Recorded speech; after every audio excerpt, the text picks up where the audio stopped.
저는 오늘 여러분과 함께 시험을 이겨내는 성도라는 제목의 말씀을 가지고 함께 은혜를 나누고자.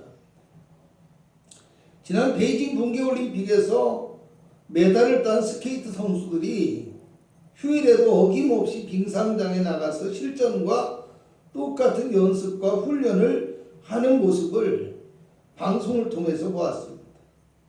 힘든 올림픽을 마치고 돌아온 직후라 하루쯤은 그냥 집에서 편히 쉬고 휴식을 취할 법도 한데 그런 생각을 했어요. 그런데 한 선수가 말하기를 하루라도 만약에 연습을 하지 않으면 감이 떨어지기 때문에 쉴 수가 없다라고 합니다. 쉬고 싶고 놀고 싶은 유혹을 이기고 힘이 들지만 잘 참고 연습과 훈련을 잘 감당할 수 있어야 한다라는 말입니다. 오늘 본문 12절에는요, 시험을 참는 자에 대해서 말씀하면서 시련을 견뎌낸 자가 약속하신 생명의 면류관을 얻을 것이라고 합니다. 여러분, 그 시대에 살아가는 사람들에게 있어서 면류관이라는 것은 승리와 명예를 뜻하는 것입니다. 때문에 그들에게 닥치는 시험과 고난이 당장은 힘들고 어려울 수도 있지만 믿음의 승리와 축복을 얻을 수 있는 아름다운 과정이 될 수도 있다는 것입니다. 앞에서 운동선수들에 대한 말씀을 드렸는데요. 사람들이 흔히 하는 말이 혼자서는 운동을 하는 것이 많이 힘들다라는 것입니다. 가르쳐주는 사람도 있어야 되고 함께하는 파트너도 있어야 되고요. 무엇보다도 힘든 것을 견딜 수 있도록 독려하고 이끌어주는 사람이 있어야 쉽게 포기하지 않고 이겨나갈 수 있다라는 것입니다. 그런데 이 운동을 통해서 독보적으로 성공한 사람들의 모습을 보면 누가 시키지 않아도 혼자서도 그 연습을, 훈련을 멈추지 않을 뿐만 아니라 남들보다 더 많은 노력과 수고를 아끼지 않았기 때문에 더 좋은 결과를 얻을 수 있었다는 것을 알 수 있습니다. 어쩌면 우리 그리스도인들도 믿음의 시련과 고난이 닥칠 때 그 고난을 두려워하거나 원망하지 않고 이겨나가야만 하는 이유가 바로 여기에 있다라고 생각합니다. 본문 앞에 있는 2절에서 4절의 말씀을 함께 읽어보도록 하겠습니다. 내 형제들아, 너희가 여러 가지 시험을 만나거든 온전히 기쁘게 여기라. 이는 너희 믿음의 시련이 인내를 만들어내는 줄 너희가 알미라. 인내를 온전히 이루라. 이는 너희를 온전하고 구비하여 조금도 부족함이 없게 하려 함이라. 아멘. 믿음의 삶을 살아감으로 인해서 시험과 고난이 올 수도 있지만 인내하고 견디며 나갈 때 온전하고 구비하여 조금도 부족함이 없는 믿음의 사람으로 성장할 수 있기 때문이라는 것입니다. 베드로전서 1장 6절에서 7절을 보면 그러므로 너희가 이제 여러 가지 시험으로 말미암아 잠깐 근심하게 되지 않을 수 없으나 오히려 크게 기뻐한다고 말씀합니다.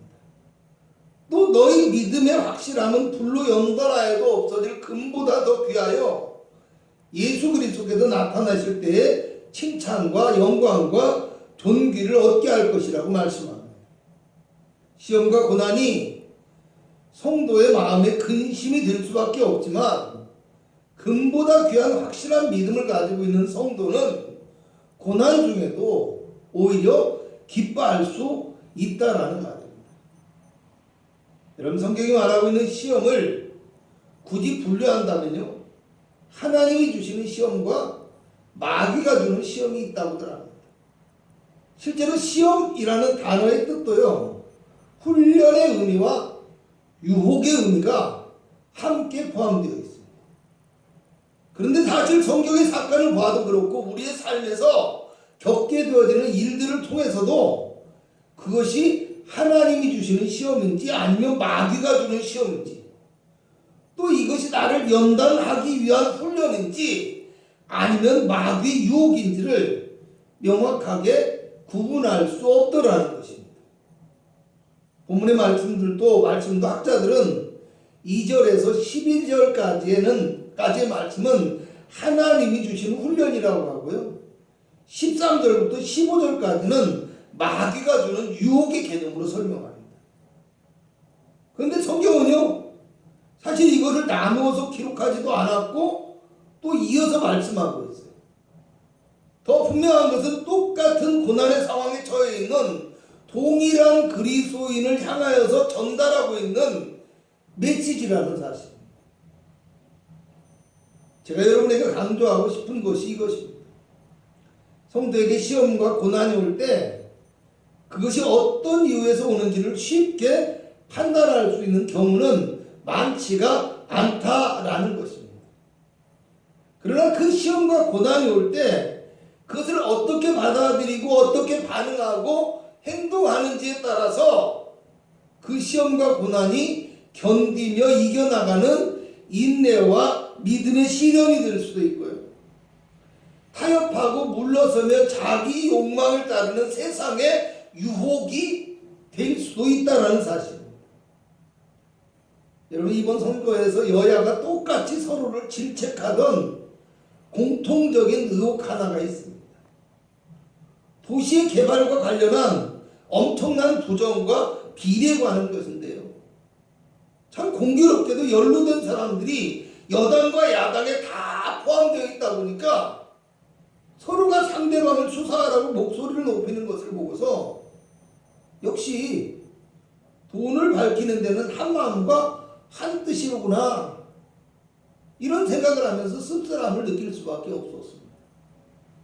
언젠가 존경받는 정치인 한 분이 뇌물 사건에 연루되어서 수사가 진행되니까 스스로 목숨을 끊은 적이 있는데요. 자신이 그것을 거절하지 못했던 것을 후회한다는 이야기를 들은 적이 있습니다. 그래서 우리에게는 거절할 수 있는 용기가 필요합니다. 과거의 그분이나 지금 이 시점에서 의혹에 연루된 분들이나 유혹을 이기고 거절했다면 과연 어떻을까요? 여러분, 우리 믿음의 사람들도 마찬가지라고 생각합니다. 시험과 고난이 내게 손해와 고통을 안겨주는 시련이든 아니면 조금은 평안과 유익을 확보할 수 있는 유혹이든 타협하거나 물러서지 않는 바르고 온전한 믿음의 사람이 될 수 있어야 한다는 것입니다. 본문 12절에는 시험을 참는 자는 복이 있다라고 말씀합니다. 시험이 하나님께로부터 왔는지 마귀의 유혹인지가 중요한 것이 아니라는 것입니다. 그 시험이 훈련이든 유혹이든 시험 자체가 복이 되는 것이 아니고 그 시험을 참는 것이 복이 된다라는 말씀입니다. 어떤 시험과 고난이 와도 하나님을 바라보고 인내하며 견디는 것이 중요하고요. 시험 가운데서도 주님의 말씀을 따르는 믿음의 길을 선택하고 그 길을 기쁨으로 걸어갈 수 있어야 한다는 것입니다. 12절을 보면 시련을 견뎌낸 자가 약속하신 생명의 면류관을 얻을 것이라고 말씀합니다. 여기서 시련을 견뎌냈다라는 말은요, 금이나 은을 정제하는 것과 같이 재련의 과정을 통해서 연단이 되었다라는 의미로 완성되고 인정받는 것, 이것을 말씀합니다. 오늘 우리 그리스도인들이 어떠한 시험과 고난 가운데서도 흔들리지 않는 믿음으로 이겨나가야 될 이유가 바로 여기에 있다고 생각합니다. 일단 1절을 보면 흩어져 있는 12지파에게 편지를 썼다라고 얘기합니다. 흩어져 있다라는 말은 디아스포라라는 단어를 쓰고 있는데요. 세계 각국에 흩어져 살고 있는 유대인들을 가리켜 또 디아스포라라는 단어를 씁니다. 야고서는 이렇게 흩어져 있는 유대인 그리스도인들을 향한 어떤 신앙과 삶에 대한 권면의 말씀을 주고 있는데요. 사실 그 시대의 그리스도인의 공동체는 그들이 살고 있는 지역과 사회 안에서 매우 미약하고 힘이 없는 작은 집단에 불과했습니다. 그렇기 때문에 여러 가지 시험과 고난에 노출될 수밖에 없는 현실이었고요. 믿음을 지키며 살아가는 데 있어서도 많은 위협과 여러 가지 유혹에 노출될 수밖에 없는 상황이었다는 것입니다. 지금의 그리스도인들도 믿음의 삶을 살아가는 데 있어서 시험과 고난은 피할 수 없는 것인지도 모릅니다. 그러면 우리는 시험이 올 때 어떻게 시험을 참고 이겨나갈 수 있겠느냐라는 것입니다. 여러분 놀랍게도 고린도전서 10장 13절을 보면 사람이 감당할 시험 밖에는 너희가 당한 것이 없나니 오직 하나님은 미쁘사 너희가 감당하지 못할 시험당함을 허락하지 아니하시고 시험당할 즈음에 또한 피할 길을 내사 너희로 능히 감당하게 하신다 라고 말씀합니다. 조금 적극적인 표현을 사용한다면요, 믿음의 사람들에게는 어떤 시험도 감당하지 못할 것이 없다라는 말이고요, 또 하나님께서 반드시 피할 길과 능력을 주실 것이라는 말씀입니다. 오늘 우리가 어떤 시험과 유혹 속에서도 담대함과 용기를 잃지 말아야 될 이유가 여기에 있다고 생각합니다. 때문에 우리가 또 알아야 할 것이 시험이 올 때 우리는 흔들리지 않는 바른 믿음을 가지고 살아갈 수 있어야 된다는 것입니다. 본문 13절을 보면 사람이 시험받을 때 내가 하나님께 시험받는다 하지 말지니 라고 이야기합니다. 여러분 앞에서 13절에서 15절까지의 시험은 마귀가 주는 유혹의 개념이라고 말씀드렸습니다. 실제로 12절과 13절에 나와 있는 시험이라는 말은요, 비슷하지만 조금은 다른 의미의 단어를 사용하고 있습니다. 13절의 시험은 시험하고 조사하고 어떤 유혹한다라는 의미가 강한 단어이고요. 2절과 12절의 시험은 훈련하고 증명하고 어떤 도전한다라는 의미가 강한 단어입니다. 할렐루야. 제가 13절과 14절에 나와 있는 시험을 유혹이라는 단어로 그럼 한번 바꿔서 읽어보겠습니다. 사람이 유혹을 받을 때 내가 하나님께 유혹을 받는다 하지 말지니 하나님은 악에게 유혹을 받지도 아니하시고 친히 아무도 유혹하지 아니하시느니라. 오직 각 사람이 유혹을 받는 것은 자기 욕심에 끌려 미혹됨이니 욕심이 잉태한 즉 죄를 낳고 죄가 장성한 즉 사망을 낳느니라. 아멘. 성도가 시험과 고난을 당할 때 주님을 바라봄으로 잘 참고 인내하면 하나님 앞에 믿음이 증명되는 시련이 될 수 있지만 믿음이 흔들리고 세상 욕심에 이끌려 미혹되어지게 되면 믿음에서 멀어지고 죄를 짓게 되는 유혹이 될 수 있다는 말입니다. 본문 16절에는 내 사랑하는 형제들아 속지 말라라고 이야기합니다. 속지 말라에서 속는다라는 말은요, 방황하고 헤매고 길을 벗어나는 것을 의미하는 말로 이탈하고 미혹된다라는 말에서 유래된 단어입니다.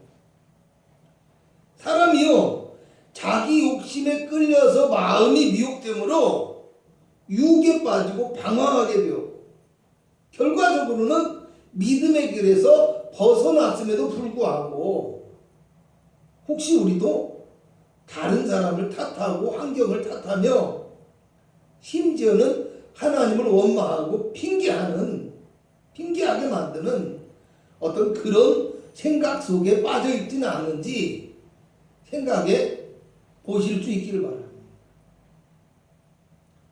제가 앞에서 시험이 올 때 그것을 어떻게 받아들이냐에 따라서 믿음의 시련이 될 수도 있고 세상의 유혹이 될 수도 있다는 말씀을 드렸습니다. 시험이 올 때 세상의 논리나 자기 생각에 빠져서 욕망의 눈으로 바라보면 결국에는 마귀에게 속고 자기 자신의 욕망에도 속아서 믿음의 길에서도 벗어나게 될 수도 있다는 것을 우리가 기억해야 된다는 것입니다. 그러므로 저와 여러분은 시험과 고난이 올 때 끝까지 잘 참고 인내하며 이겨나가되 시험 가운데서도 하나님의 뜻을 깨달아 알기 위해서 힘쓰는 성도가 되시기를 바랍니다. 무엇보다도 시험과 유혹이 다가올지라도 자기의 욕망을 따르지 않고 오직 예수 그리스도의 십자가의 뜻을 따라서 담대하게 나아갈 수 있는 믿음의 사람이 되어질 수 있기를 바랍니다. 마지막으로 보면 17절과 18절을 보면 모든 좋은 것들이 하나님께로부터 오며 변함이 없으신 하나님께서 자기의 뜻을 따라 진리의 말씀으로 우리를 낳으셨다고 말씀합니다. 진리의 말씀으로 우리를 낳으셨다라는 말은요, 그리스도의 십자가와 부활의 복음의 말씀으로 우리를 구원해 주시고 우리를 새롭게 거듭나게 하셨다라는 말씀을 의미합니다.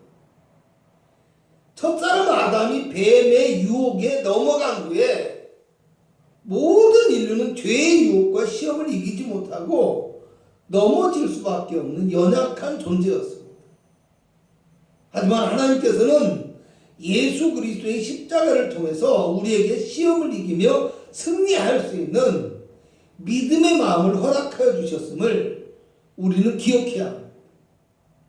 에베소 4장 22절에서 24절을 보면 너희는 유혹의 욕심을 따라 썩어져가는 구습을 따르는 옛사람을 벗어버리고 오직 너희의 심령으로 새롭게 되어 하나님을 따라 의와 진리의 거룩함으로 지으심을 받은 새 사람을 입으라고 말씀합니다.